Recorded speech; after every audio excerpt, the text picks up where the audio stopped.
再来看桃园市的富康巴士，去年比前年加行2万外转，毛3万改亦有失败。审计处是质疑讲车辆的供应无法度来应付需要，调度冇问题。也毋过桃园市社会局是表示讲，因今年已经有增加车辆，嘛整合桃园两区的派车系统已经有做改善咯。 因为行动不方便，有真侪坐轮椅的人平常时就靠复康巴士来回病院上班、读册。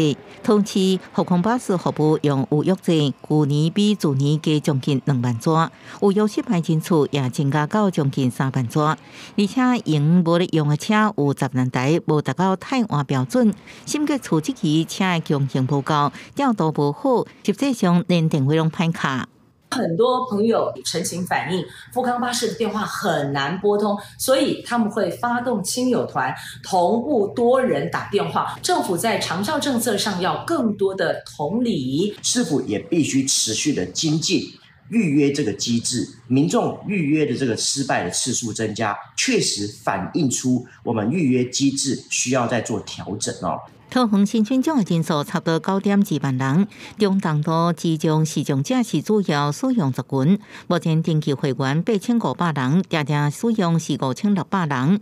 2022年，复康巴士服务34.8万座，2023年成长到36.7万座，2024年顶半年也达到19.17万座，可能会个创新高。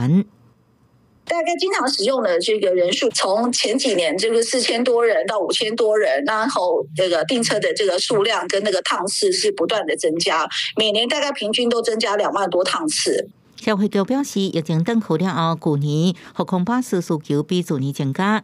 今年开始，营运车按算为183台，会增加到190台，各规划整合南北区车的排班加派车系统。 统计排定民众的停车路线已经提悬，有效成功率是97%。后续也加强检视加评估备用车的状况。记者综合报道。